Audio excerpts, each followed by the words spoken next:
श्रद्धा विश्वास रूपिणो याभ्यां विना न पश्यन्ति सिद्धा स्वान्तस्थमीश्वरम् वन्दे बोधमयं नित्यं गुरुं शङ्कररूपिणम्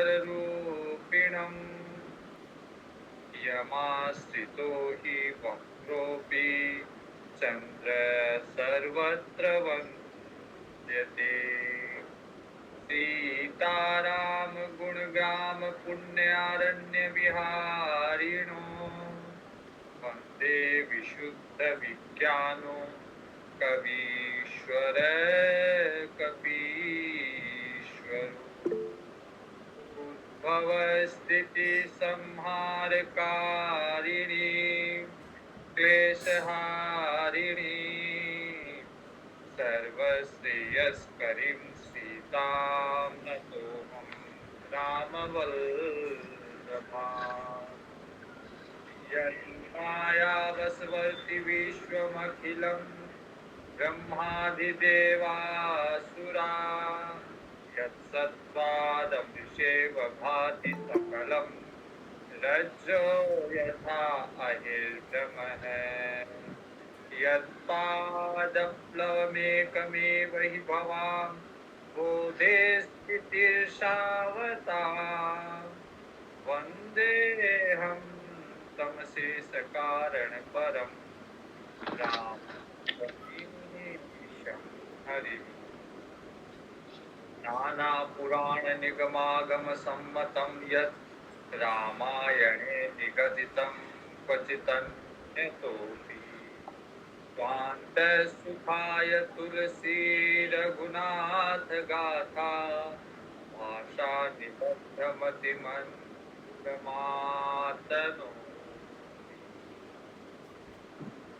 हम लोग श्री रामचरितमानस के अरण्य कांड में और 32 नंबर दोहा के बाद में देखेंगे। दोहा नंबर 32 अविरल भक्ति मांग बर गीत गयो हरिधाम तेहि की क्रिया तथोचित निज कर कीनी राम। भगवान ने अपने पिता की भी अंतिम क्रिया नहीं की, लेकिन भक्त है इसलिए गीधराज की अंतिम क्रिया भगवान कर रहे हैं।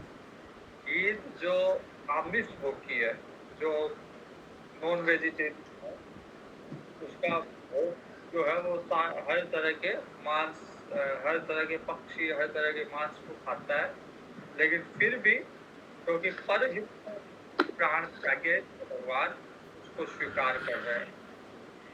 अधम आमिष भोगी करती दीन जो जाचत जोगी। तो भगवान शिव कह रहे माँ पार्वती को कि ऐसे भगवान को छोड़ के लोग विषयों में भटक जाते हैं कि भगवान इतने दयालु कृपालु है कि आमिष भोगी जो मांस का भक्षण कर रहा है उसको भी भगवान ने कृपा करके वह गति दी जो योगी लोगों को दुर्लभ है। माते लोक भागी हरि तजि होई विषय अनुरागी। तो भगवान शिव कह रहे हैं कि अभागी लोग है वो जो विषयों, भगवान को छोड़ के विषयों में लिप्त है। भगवान फिर दोनों भाई के अन्वेषण में निकले और उनको एक कबंग नामक एक राक्षस मिला। भगवान ने उसका संहार किया।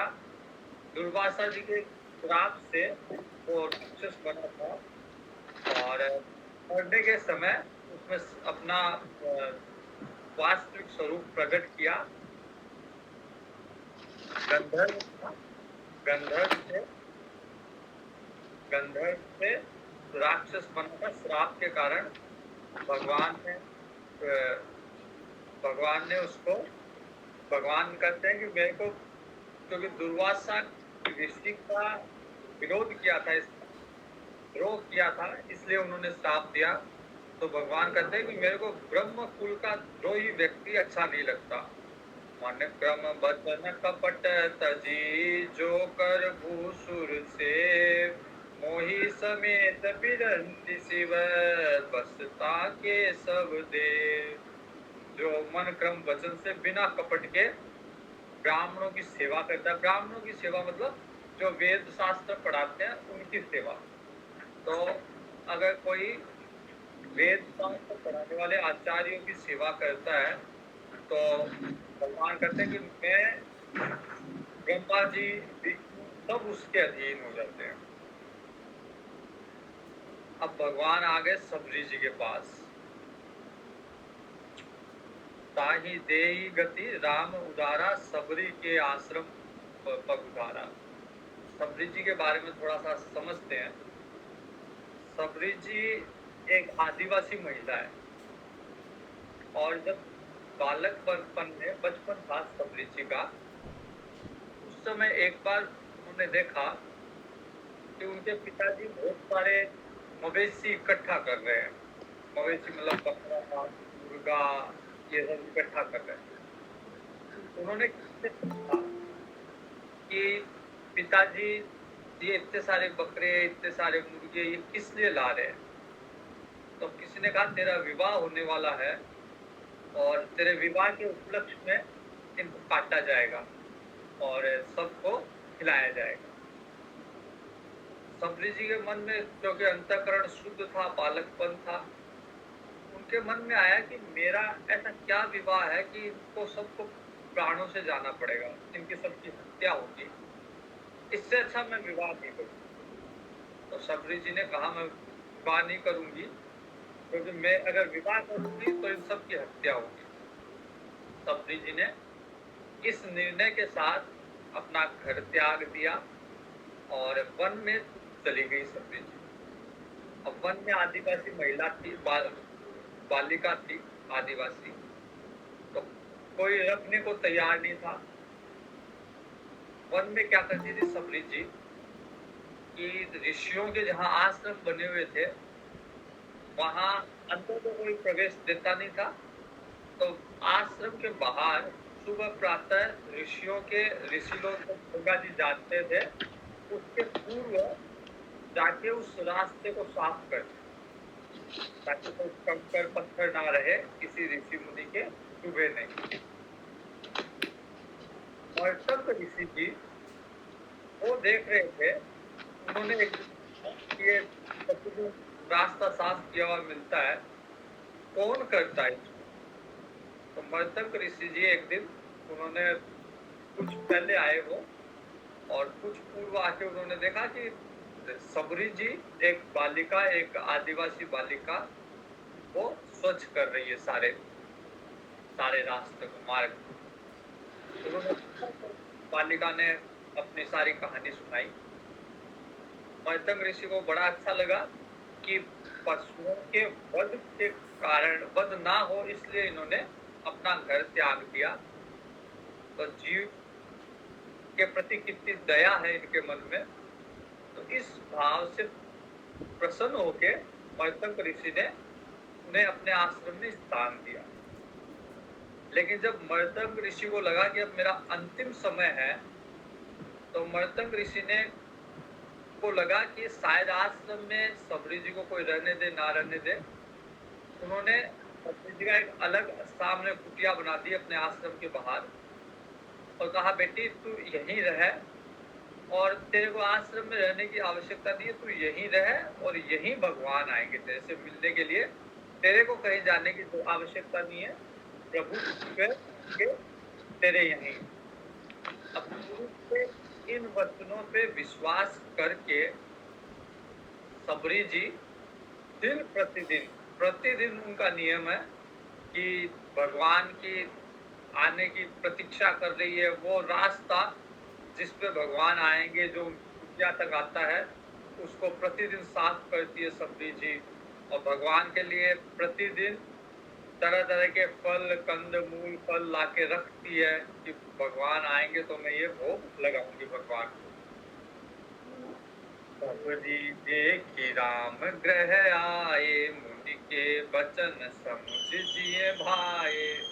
तो सबरी जी की दीर्घकालीन प्रतीक्षा, दीर्घकालीन तपस्या सफल हुई और सबरी जी पहचान गई कि भगवान है, क्योंकि मुनि के वचन थे, गुरु जी के वचन थे। सब सबरी जी भगवान के रूप को निहारती है और लाके भगवान को सुंदर आसन देके बिठाती है, भगवान के चरण पखारती है, कंद मूल फल भगवान को प्रेम से खिलाती है। और भगवान भी सबरी जी के चक चक के सबरी जी देती है, भगवान भी सबरी जी के चूचे पे पाते हैं। पानी चोरी आगे बैठारी, प्रभु ही बिलो की प्रीति अति बाड़ी। भगवान से कहती है, मैं अधम जाति में पैदा हुई हूँ, जड़मती हूँ और ऊपर से नारी और हूँ, तो किस तरह आपकी स्तुति करूं, किस तरह औपचारिकता षोडशोपचार से कैसे आपकी पूजा करूं, मेरे को तो कुछ आता नहीं है। अधम ते अधम अधम अति नारी, तिन्ह महु में मति मंद अगारी। नारी जो है अधम से अधम। अब यहाँ पे कई लोगों को ऐसा ऐसा आभास होता है कि ये नारी विरोधी बातें तुलसीदास जी ने कही है, लेकिन सबरी जी कह रही है जो स्वयं नारी है।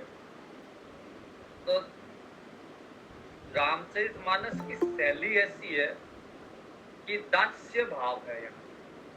तुलसीदास जी स्वयं के लिए कहेंगे तो बोलेंगे मैं मूढ़ हूँ, मैं कामी हूँ, मेरे को कुछ नहीं आता। तो अहंकार अहंकार शून्यता के लिए, अपने अहंकार को मिटाने के लिए सबके ये भाव रहते हैं कि हम तो अधम है, भगवान हमारे प्रभु श्रेष्ठ है। इसलिए सबरी जी कहती है, अधम ते अधम अधम अति नारी, तिन महु में मति मंद अगारी। तो भगवान कहते हैं, कह रघुपति सुनु भामिनी बाता, माने हुए भगति कर नाता।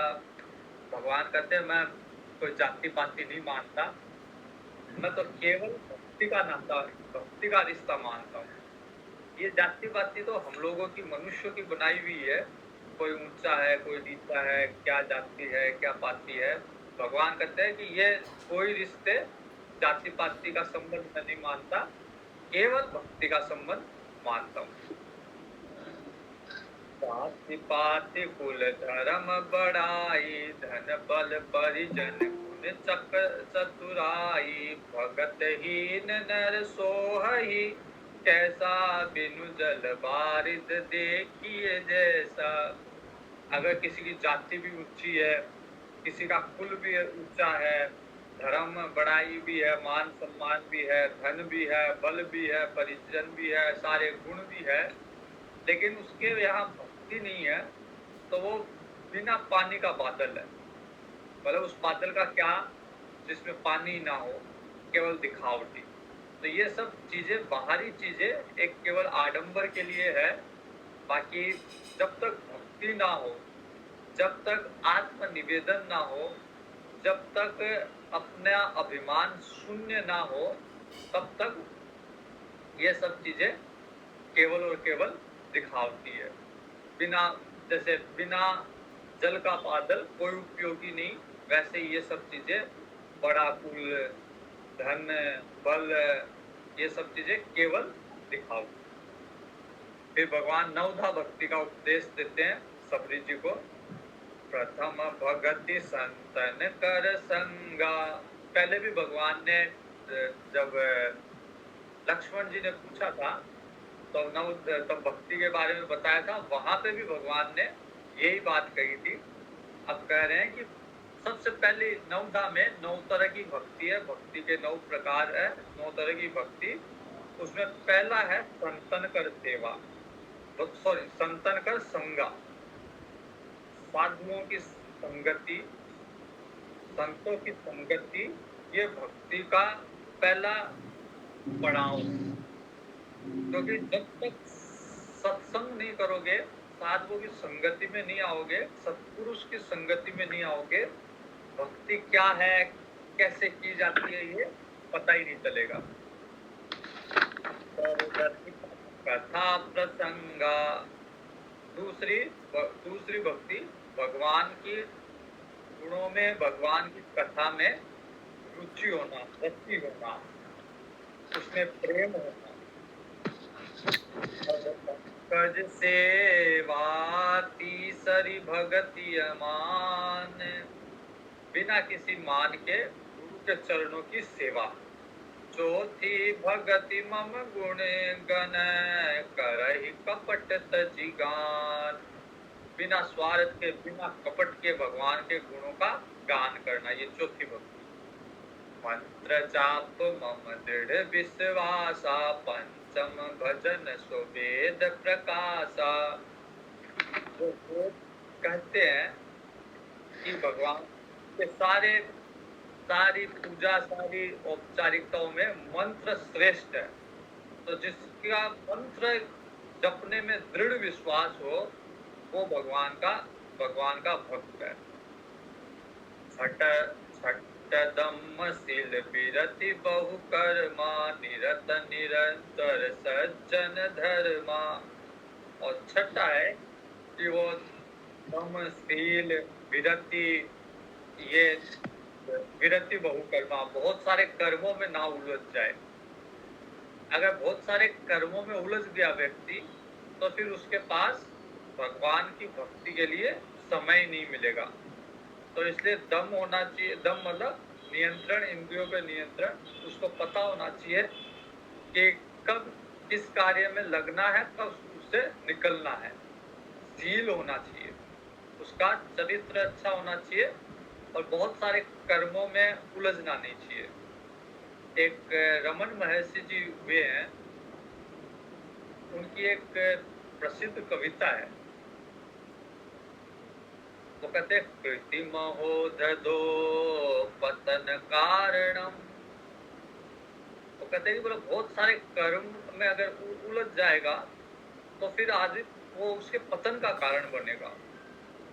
कर्म का जो फल है, कर तु आज्ञया प्राप्यते फलम कर्म किम परम कर्म तत्।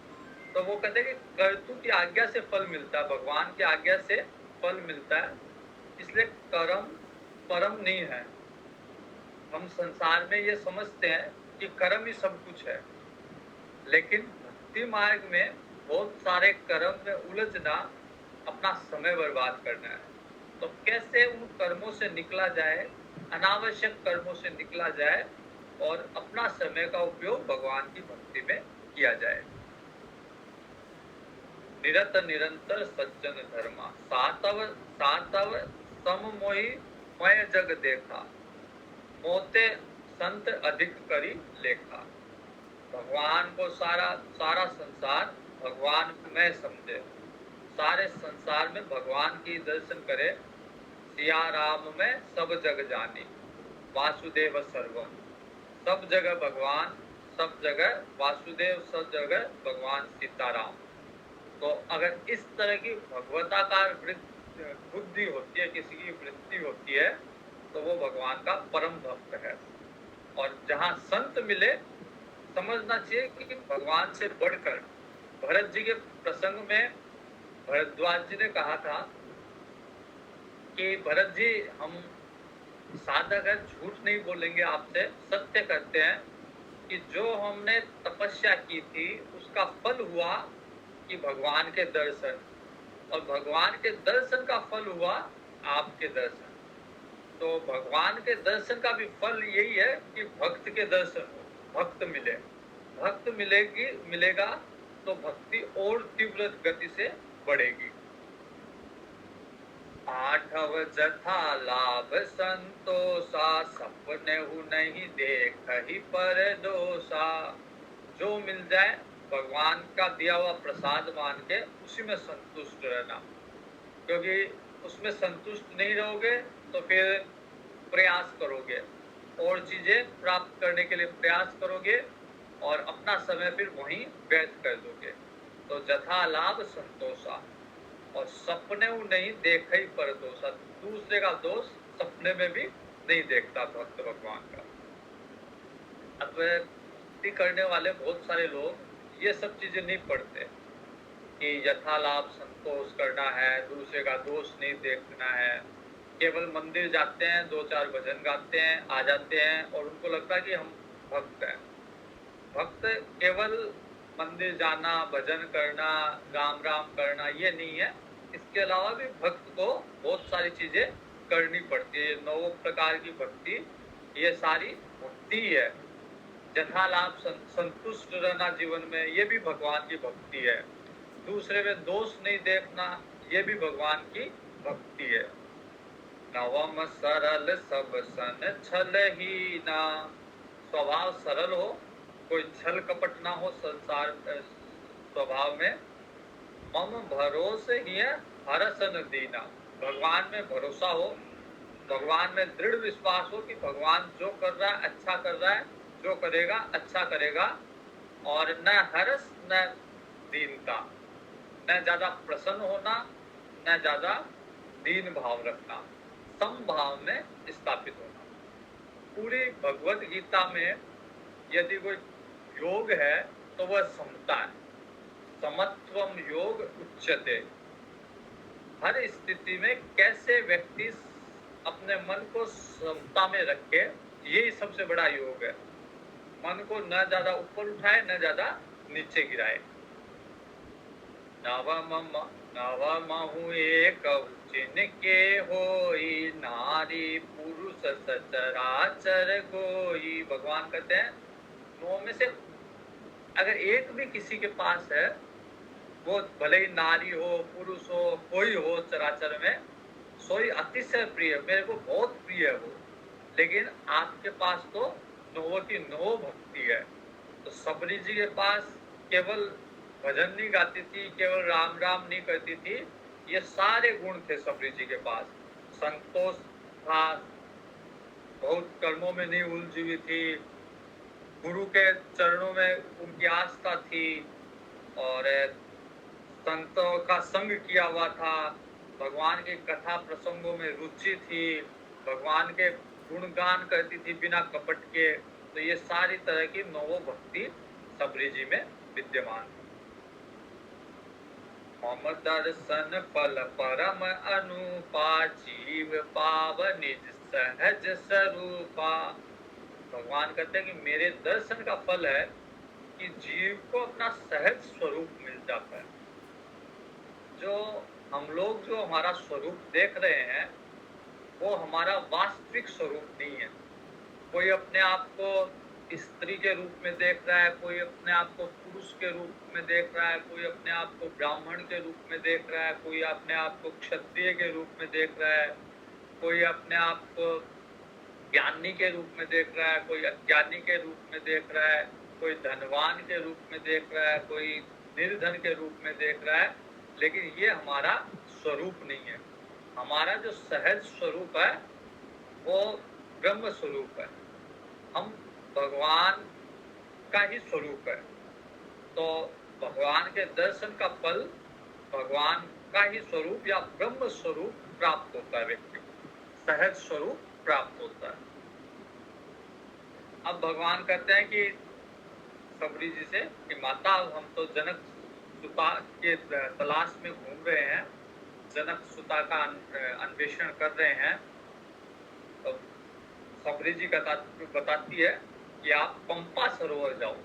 पंपा सरोवर में सुग्रीव है, सुग्रीव से मित्रता करो, क्योंकि उसके पास बहुत सारे वानर है, वो लोग आपकी मदद करेंगे सीता जी के अन्वेषण में।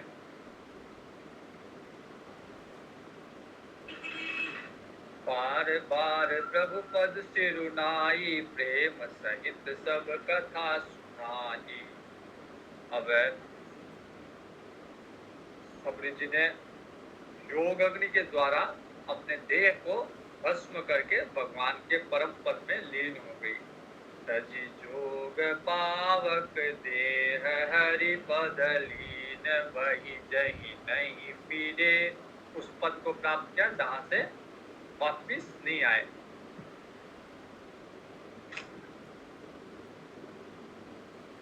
अहिल्या जी पति के पद को प्राप्त हुई थी, परम हरि पद को प्राप्त नहीं हुई थी। लेकिन सबरी जी हरि पद को प्राप्त किए। अब राम जी वहां से चले, रास्ते में कुछ फिर सीता जी के लिए विषाद कर रहे हैं, तो कुछ हिरण खेल रहे थे। हिरण खेल रहे थे तो हिरण की माँ ने उनको कहा कि तुम तो आराम से खेलो, इनको देख के डरो मत। तुम आनंद करहु मृग जाए, कंचन मृग ये भोजन आए। तो एक तरह से ताना दे रही है हिरणी, अपने बच्चों को कह रही है, कह रहे आराम से खेलो आप लोगों को नहीं मारेंगे, ये लोग तो लालची लोग हैं, कंचन मृग देखने ही आए। ये लोग तो स्वर्ण मृग के पीछे भागते हैं, कंचन मृग भोजन ये आए। ये आपको कुछ नहीं कहेंगे, आप तो साधारण मृग हो, लेकिन ये लोग तो कंचन मृग के पीछे भगवान भाग रहे हैं, ये तो कंचन मृग को ढूंढ रहे हैं। कंचन मृग के चक्कर में अपनी पत्नी गंवा दी इन्होंने। इसका एक दूसरा अर्थ भी है कि तुम आनंद करो मृग जाए, कंचन मृग भोजन ए आए। कि अपनी आत्मा को ये संबोधन है कि तुम आनंद करो मृग जाए। मृग जाए मतलब तुम आत्मा हो, परमात्मा का स्वरूप हो, इसलिए तुम आनंद से रहो। कंचन मृग के पीछे जो जा रहा है उसके पीछे तुम मत जाओ, तुम आनंद से रहो।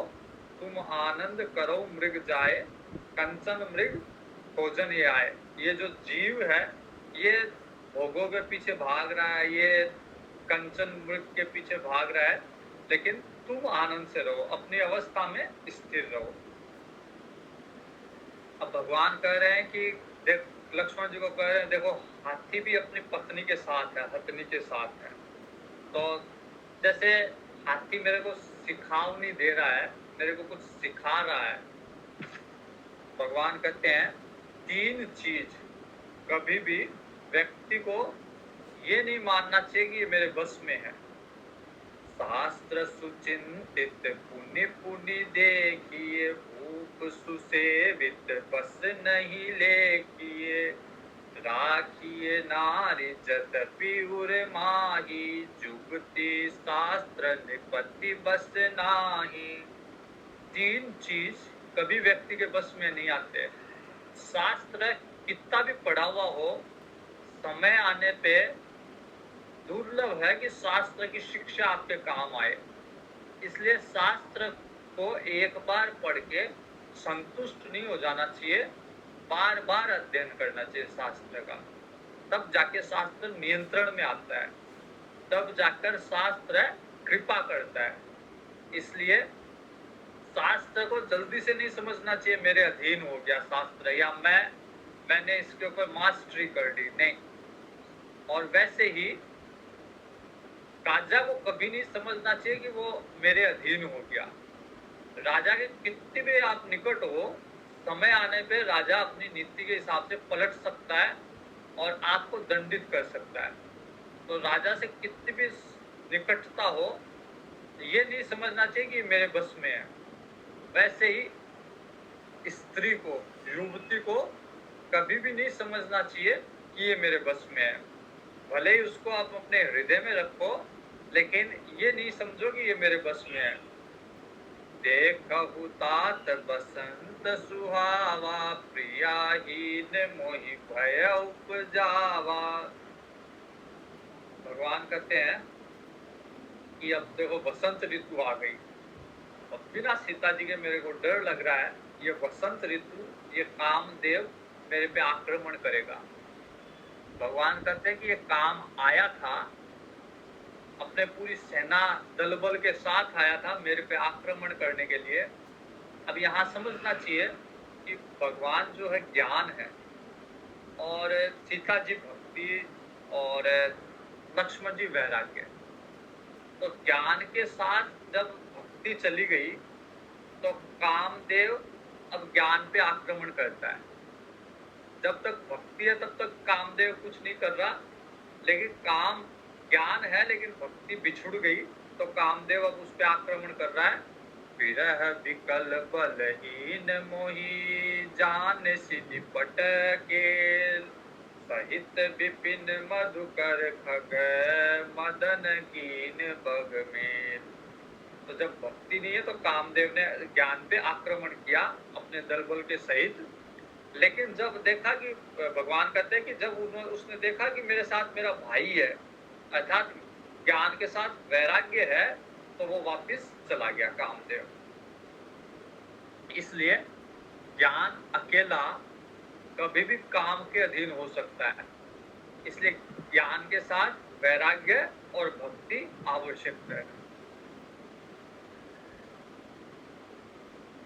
भगवान फिर सीता जी का विदाई कर रहे हैं और लक्ष्मण देखत काम अनिकार धीर तिनके जगली का एहि के एक परम बल नारी तेहि ते उबर सुभट सोई भारी। भगवान कहते हैं कामदेव का जो मजबूत हथियार है वो है नारी। नारी के लिए पुरुष, पुरुष के लिए नारी। 3 तरह के शत्रु है, भगवत गीता जी में भी दिया हुआ है।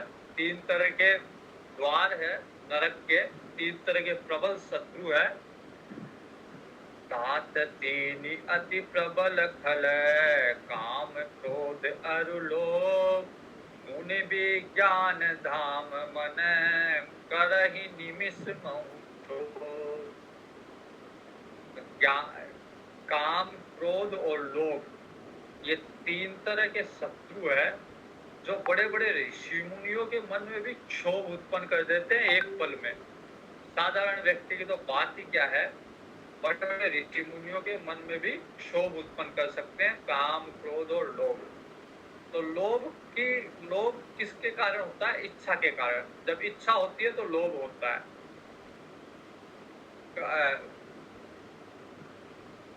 लोभ के इच्छा दंभ बल है। लोभ का इच्छा और दंभ ये बल है। और क्रोध का बल है परुष वचन। अगर कठिन वचन बोला जाए तो क्रोध आएगा। और काम का बल है नारी। अगर नारी है, स्त्री के लिए पुरुष, पुरुष के लिए स्त्री, तो काम उत्पन्न होगा। अब भगवान गुणातीत है, सारे गुणों से पार है, लेकिन फिर भी काम की चर्चा कर रहे हैं। नातीत सचराचर स्वामी राम उमा सब अंतर जामी। भगवान अंतर्यामी है, सबके हृदय की बात जानते हैं, लेकिन फिर भी ये लीला कर रहे हैं ताकि कामी व्यक्ति की दीनता दिखा सके कि कामी व्यक्ति कितना विवश हो जाता है। दशरथ जी के प्रसंग में हमने देखा कि इतने चक्रवर्ती सम्राट थे, इंद्र भी दशरथ जी के सामने नतमस्तक था, लेकिन काम के कारण, कैकेयी जी में आकर्षण के कारण दशरथ जी उचित अनुचित का निर्णय नहीं कर पाए और वही वर देने को विवश हो गए जो जिस वर के कारण उनकी मृत्यु हुई। तो काम जो है वो भगवान ऐसी लीला कर रहे हैं कामी की दीनता दिखाने के लिए। और ऐसी लीला देख के जो धीरज व्यक्ति है, जो ज्ञानी व्यक्ति है, उनकी विरक्ति दृढ़ होती है। उनको पता चलता है कि काम का इतना दुष्प्रभाव है, तो वो उससे वैराग्य उत्पन्न होता है उनके मन में। क्रोध मनोज लोभ मद माया छूट ही सकल राम की दाया। ये काम, क्रोध, लोभ ये कब छूटेंगे? जब भगवान कृपा करेंगे। छूट ही सकल राम की दाया। राम अगर दया करेंगे तो ये छूटेंगे, अन्यथा अपने बल पे ये नहीं जा सकते। तो ये एक तरह से भगवान की माया ही है।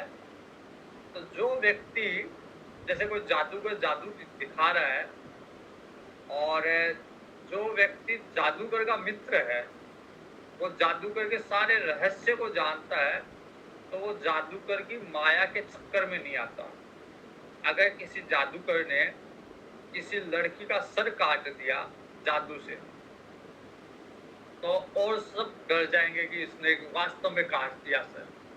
लेकिन जो जादूगर के रहस्य को जानता है वो नहीं डरेगा।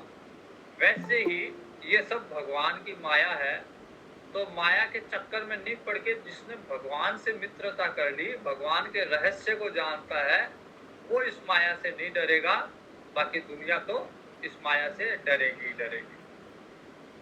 भगवान शिव कह रहे हैं, माँ कहा हूँ मैं अनुभव अपना, सत्य हरि भजन जगत सब सपना। हमें किसी के अनुभव से सीखना चाहिए। जैसे जो जिनको अनुभव ज्यादा होता है, कंपनियां भी अगर वो नौकरी के लिए जाते हैं तो कंपनियां भी उन्हें ज्यादा सैलरी देती है, ज्यादा वेतन देती है, क्योंकि उनको अनुभव ज्यादा है। भगवान शिव से अधिक अनुभव इस संसार में किसी का नहीं है। आदि पुरुष भगवान शिव है। तो भगवान शिव अपना अनुभव कह रहे हैं, और वो भी अपनी पत्नी को। किसी दूसरे को अगर कोई अनुभव अपनी बात कहे तो हो सकता है वो झूठ बोल जाए, लेकिन अपनी पत्नी से कोई झूठ नहीं बोलता। तो भगवान शिव कह रहे हैं, माँ कहा हूँ मैं अनुभव अपना, अपना व्यक्तिगत अनुभव मैं कह रहा हूँ। सत्य हरि भजन जगत सब सत्य। भगवान का भजन ही सत्य है, बाकी ये जगत तो एक सपना है। सपने में कोई भी व्यवहार, जैसे राजा को भिखारी बना दो या भिखारी को राजा बना दो। किसी ने मेरे को 1 करोड़ दक्षिणा दी सपने में, तो व्यवहार में उसका कोई महत्व नहीं है। उस 1 करोड़ से जो सपने में कोई मेरे को दे गया, मैं उससे कोई भंडारा नहीं कर सकता, उससे मैं कोई आश्रम नहीं बना सकता, उसका कोई महत्व नहीं है, क्योंकि वो सपना था। तो फिर भगवान पंपा सरोवर में आ गए, और बहुत ही निर्मल, जैसे संत का हृदय निर्मल होता है, वैसे ही वो सरोवर निर्मल है। जह तह पियहि विबुध मृग नीरा, जनु उदार ग्रह जाचक भी। बहुत सारे पक्षी वहां पे पानी पी रहे हैं। जैसे कोई दानी व्यक्ति हो, उसके घर में भीड़ लगी रहती है जाचकों की, वैसे ही वहां बहुत सारे पक्षी पानी पी रहे हैं उस निर्मल पंपा सरोवर में। और वो सरोवर, इस चीज को थोड़ा ध्यान से समझिएगा, वो सरोवर ढका हुआ है। ढका हुआ कैसे है? पुरैन सघन ओट जल बेगिन पाई मरम। जैसे किसी सरोवर के पानी के ऊपर काई आ जाती है, काई से ढका हुआ है, तो किसी को देखने से पता नहीं चलता कि ये यहाँ पे पानी है, सरोवर है, पानी है, लेकिन वो जल ढका हुआ है काई से। अब हर किसी को पता नहीं चलता, देखने से ऐसे लगता है जैसे जमीन है, जमीन के ऊपर घास है। लेकिन जो मर्मी है, जो उस क्षेत्र को जानता है, उसको पता है कि यहाँ पे सरोवर है। हर किसी को नहीं पता, रास्ते में जो जा रहा है उसको नहीं पता चलेगा, लेकिन जो मर्मी है उसको पता है। तो वो क्या करेगा? वो जाएगा, उस काई को हटाएगा हाथ से, और निर्मल जल को पान करेगा, और अपनी प्यास को शांत करेगा। वैसे ही ये संसार जो है वो माया रूपी काई से ढका हुआ है। तो इसको जो जानता है, इस रहस्य को जो जानता है, वो माया को हटाएगा, और जैसे ही माया हटेगी वही ब्रह्म है, वही भगवान है। भगवान को कहीं और ढूंढने की जरूरत नहीं है, बस माया को थोड़ी सी हटा के थोड़ा सा साइड कीजिए, भगवान वही है। और एक बार ब्रह्म मिला, भगवान मिला, फिर वो जैसे जल पी के अपने आप को तृप्त करता है, वैसे ही भगवान से परम आनंद को प्राप्त करता है जीव। सुखी मीन सब एक रस, अति अगाध जल माही, जथा धर्म सीलन के दिन सुख संजुत जाही। जिस जल में, जिस जल राशि में, सरोवर में बहुत ज्यादा पानी है, तो वहां की मछलियां सुखी रहती है, उनको चिंता नहीं रहती, वो हमेशा एक रस सुख में, आनंद में रहती है, क्योंकि उनको ये चिंता नहीं होती कि ये पानी सूख जाएगा। उनको पता है कि ये जल बहुत ज्यादा है, ये कभी सूखने वाला नहीं है। वैसे ही धर्मशील व्यक्ति को पता है कि मेरे पुण्य इतने ज्यादा है कि कभी मेरे को दुख का सामना नहीं करना पड़ेगा। जथा धर्मशीलन के दिन सुख संयुक्त जाए, तो हमेशा उनके दिन सुख में ही जाते हैं धर्मशील व्यक्ति के। अब भगवान पंपा सरोवर में आ रहे हैं, जा रहे हैं सरोवर की तरफ, और फिर भगवान विलाप करते हैं, और एक स्थान पे भगवान बैठे हैं। वहां पे बहुत ऋषि मुनि आए हैं, और नारद जी भी सोचते हैं कि अब अच्छा अवसर है भगवान के पास जाने का। तो नारद जी को लगता है कि देखो, मैंने श्राप दिया था भगवान को कि आप पत्नी के विरह में दर दर भटकोगे, स्त्री के विरह में आप दर दर भटकोगे, नारद जी ने श्राप दिया था। अब भगवान दर दर भटक रहे हैं, नारद जी का श्राप सत्य कर रहे हैं। तो नारद जी को अब लग रहा है कि मेरे कारण प्रभु मेरे दर दर भटक रहे हैं नारी के विरह में, तो भगवान ने मेरा श्राप को सत्य करने के लिए ये लीला रची। तो नारद जी के मन में ये पश्चाताप हो रहा है, और नारद जी भगवान के पास आते हैं। मोर साप करी अंगीकारा, सहत राम नाना दुख भारा। भगवान तरह तरह के दुख मेरे श्राप के कारण सहन कर रहे हैं, इसलिए नारद जी अब आते हैं। अवसर जान के भगवान सुख से बैठे थे, आराम से बैठे थे, नारद जी अपने हाथ में वीणा लेके पहुंचते हैं, दंडवत प्रणाम करते हैं, भगवान गले से लगाते हैं स्वागत पूछ के।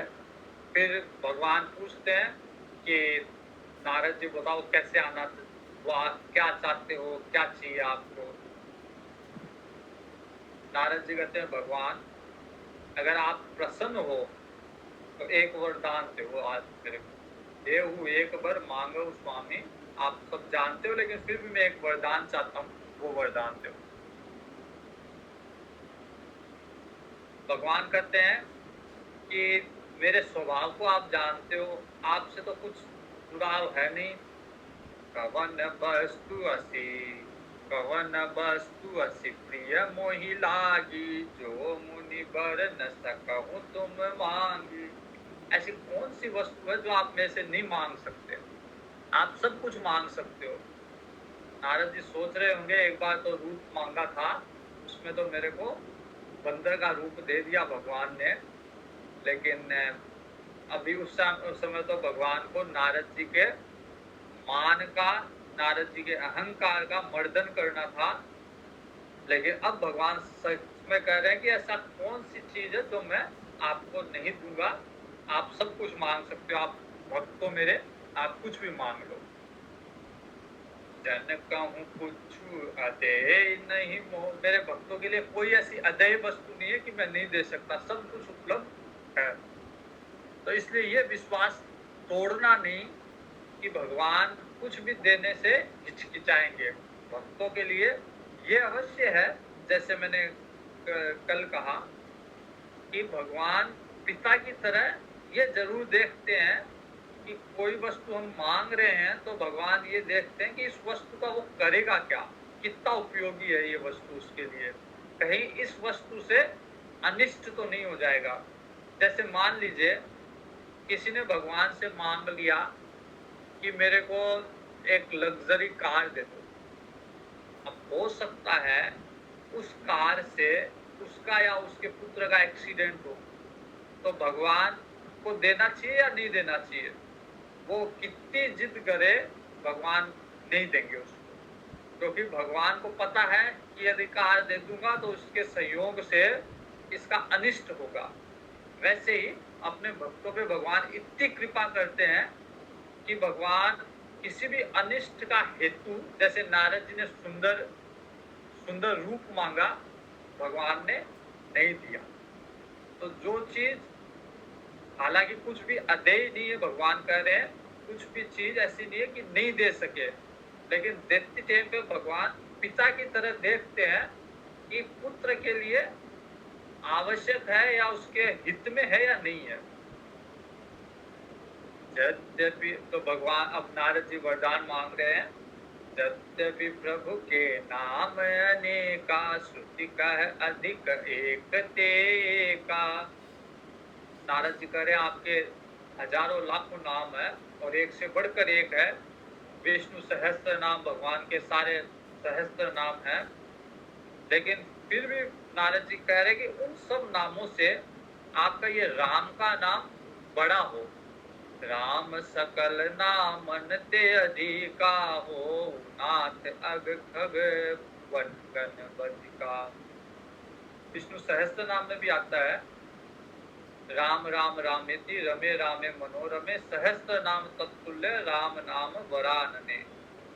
तो राम का नाम जो है भगवान के सभी नामों से बढ़कर हो, ये वरदान नारद जी ने मांगा और भगवान ने एवं अस्तु वरदान प्रदान किया।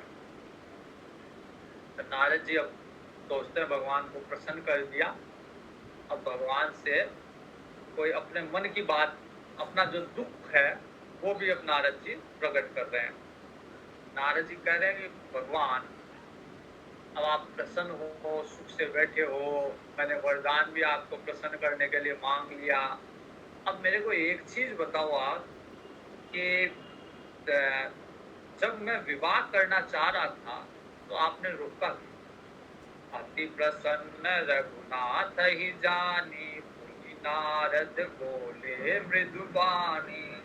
राम जबहि प्रेरहु निज माया, मोहे मोहि सुनहु रघुराया। तब विवाह में चाहूं कीना, प्रभु के ही कारण करे न दीना। और मैं ब्रह्मचारी हूँ, विवाह करना चाह रहा था, तो किस लिए आपने विवाह नहीं करने दिया? मेरे को कुरूप स्वरूप देके, बंदर का रूप देके मेरे विवाह में बाधा क्यों पहुंचाई आपने? भगवान कहते हैं कि जो सारे भरोसा त्याग कर मेरा भजन करता है, तो उसकी हर तरह से रक्षा करता हूँ।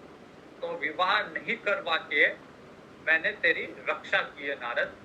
करहूं सदा तिनके रखवारी, जिभी बालक राखहि महतारी। जैसे छोटे बच्चे को माँ रखती है, वैसे उन भक्तों को मैं रखता हूँ जिनका भरोसा केवल और केवल मेरे में है। तो वो अगर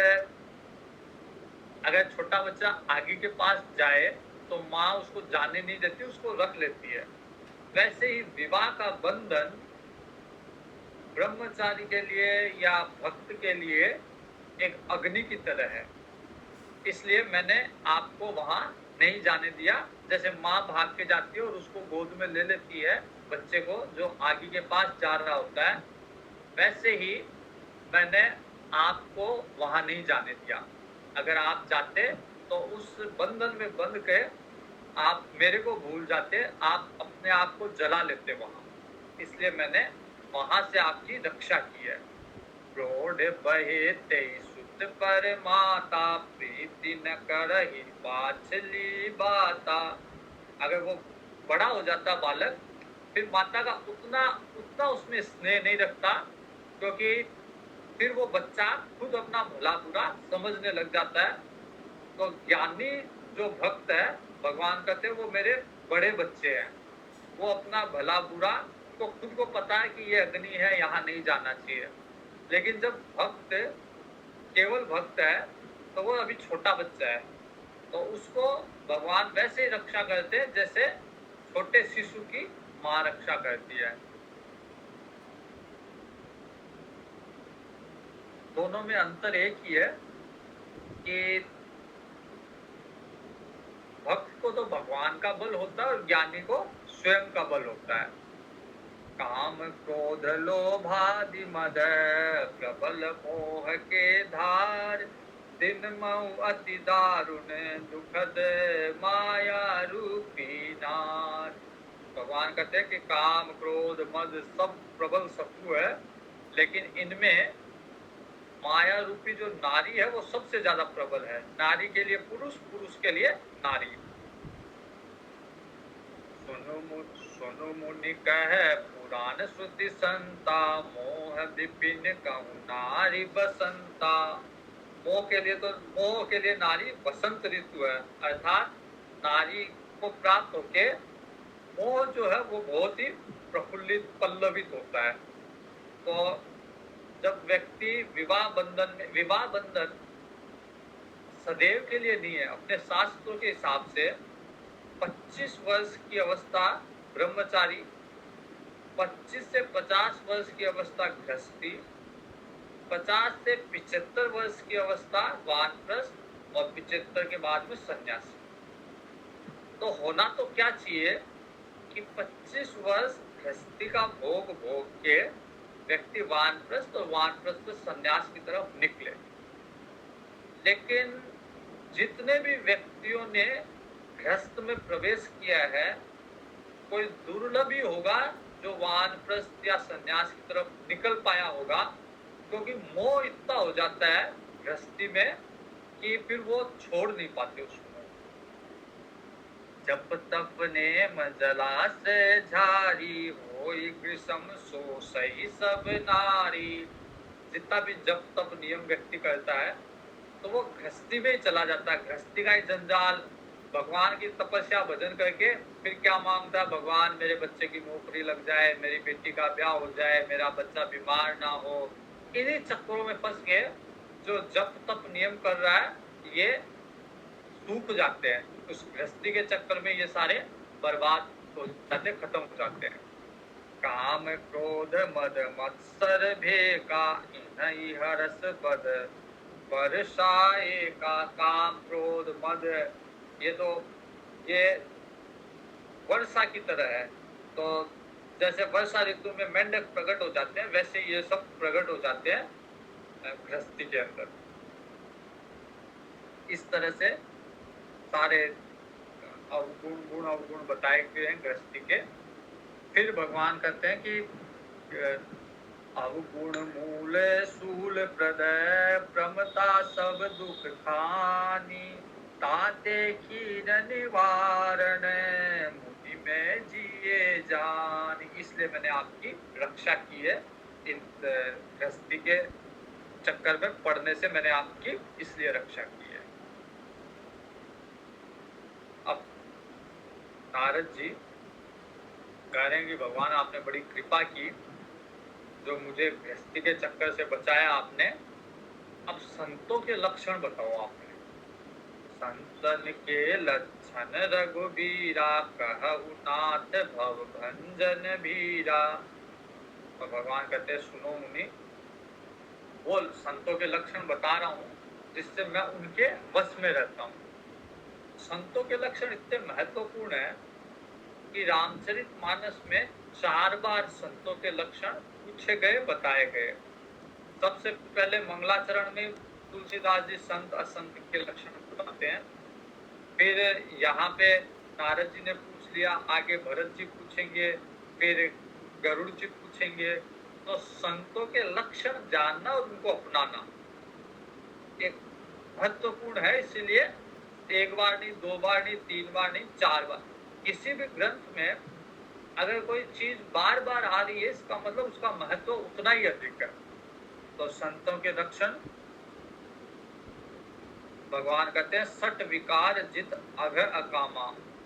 किसी तरह के 6 तरह के विकार, काम क्रोध लोभ मान मद ईर्ष्या, इन सब से जो बाहर हो, इन सबको जिसने जीत लिया हो वो संत है। जिसमें किसी तरह का पाप ना हो, किसी तरह की कामना ना हो, मन स्थिर हो, ज्यादा पैसे ज्यादा धन एकत्रित नहीं कर रहा हो, सूची स्वच्छ हो, मन से भी और बाहर से भी पवित्र हो, सुख का सागर हो, संतुष्ट हो, सुख हो, आनंद में हो, बोध हो, ज्ञान हो, अज्ञानी नहीं। कई बार क्या अज्ञानी भी आनंद में होता है, लेकिन अज्ञानी नहीं, ज्ञानी ज्ञान हो, ज्ञान हो के आनंद में हो, मित भोगी हो, थोड़ा समय में अपना काम गुजारा निकाले और सत्य का सागर हो, सत्य का सार हो, विद्वान हो,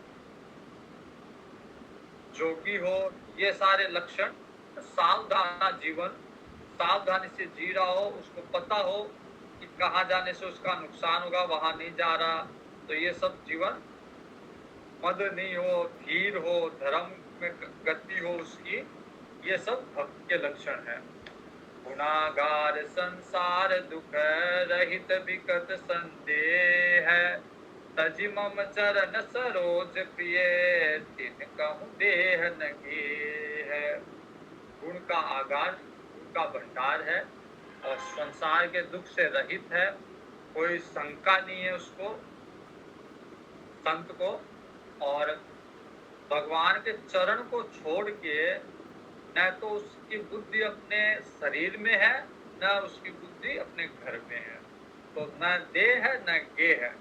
देह गेह से परे भगवान के चरणों में उसकी आस्था है। खुद के गुण सुन के उसको संकोच हो और दूसरे के खूब गुणगान करे। सम शीतल नहीं त्याग ही नीति, समता में स्थित हो, शीतल हो, कभी भी नीति का त्याग ना करे, सरल स्वभाव हो, सब पर प्रीति है। जप तप व्रत तम संजम ने मां, गुरु गोविंद विप्र पद प्रेमा। जप तप नियम का पालन करता हो, गुरु और भगवान में, गुरु और गोविंद के, विप्र के चरणों में प्रेम हो, श्रद्धा, क्षमा, मैत्री, दया, मुदिता, प्रसन्न रहता हो हमेशा। मुदिता मतलब प्रसन्न, ये प्रमुख लक्षण है संत का, क्योंकि संत को किसी की चिंता फिक्र नहीं, उसको आसरा भगवान में विश्वास है, तो फिर वो क्यों चिंता करेगा, क्यों दुखी होगा, वो सदैव प्रमुदित रहेगा, प्रसन्न रहेगा। मम पद प्रीति प्रीति माया, भगवान पे हमेशा प्रीति, विश्वास, विरति विवेक विनय विज्ञाना, वैराग्य हो, विवेक हो, विनय हो, विज्ञान हो, ज्ञान हो, बोध हो, जितना भी वेद पुराण का ज्ञान है वो सब हो, दंभ मान मद ये नहीं हो उसके पास, कुमारक पे तो भूल के भी पैर ना रखता हो, ये सब संत के लक्षण है। गावहि सुनहि सदा मम लीला, हेतु रहित परहित रतशीला। भगवान के कथा, भगवान के गुणों का गान करता हो, बिना कारण के लोगों का हित करता हो। सुन साधुन के गुण जेते, कही न सकई सारद श्रुति तेते। भगवान कहते हैं साधु में इतने गुण होते हैं कि सरस्वती भी उसका वर्णन नहीं कर सकती, वेद भी उसका वर्णन नहीं कर सकते। कही सकन सारद शेष नारद, सुनत पद पंकज गहे। इतना सुनते भगवान के चरण पकड़ लिए नारद जी ने। अस दीन बंधु कृपाल अपने, भगत गुण निज मुख कहे। भगवान ने अपने भक्त के लक्षण अपने स्वयं के मुख से उनका बखान किया। नारद जी बार बार प्रणाम करके ब्रह्मपुर को, ब्रह्मलोक को चले गए। और तुलसीदास जी कहते हैं कि वो लोग धन्य हैं जो हर तरह की आशा को, हर तरह के भोगों को त्याग करके भगवान के रंग में रंगे गए। इस भगवान के प्रसंग को जो सुनेगा वो राम की भक्ति दृढ़ होगी उसके। दीप शिखा समझू, तो इस तरह से अरण्य कांड पूर्ण हुआ।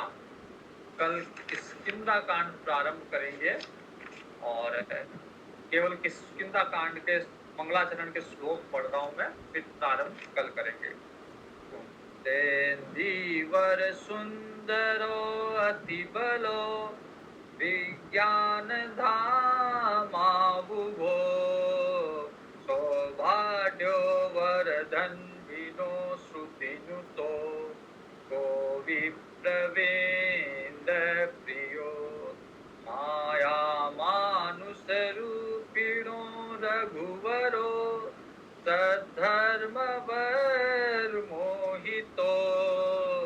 सीतान्वेषण तत्परो पथिगतो भक्तिप्रदो तो हि नः ब्रह्मा बोधिसमुद्भवं कलिमल प्रध्वंसनं चाव्ययम् श्रीमच्छम्भुमुखेन्दुसुन्दरवरे संशोभितं सर्वदा संसारामय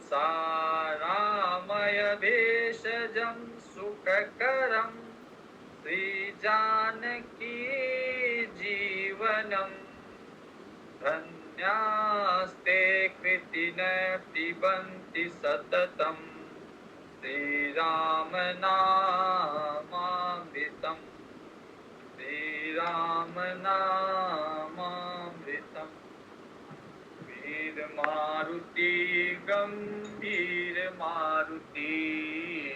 वीरमारुति गम्भीरमारुति धीर मारुति अति धीर मारुति धीर मारुति अति धीर मारुति गीत मारुति संगीत मारुति गीत मारुति संगीत मारुति दूत मारुति रामदूत मारुति दूत मारुति रामदूत मारुति भक्त मारुति परम भक्त मारुति परम भक्त मारुति परम भक्त मारुति। धन्यवाद आप सभी का।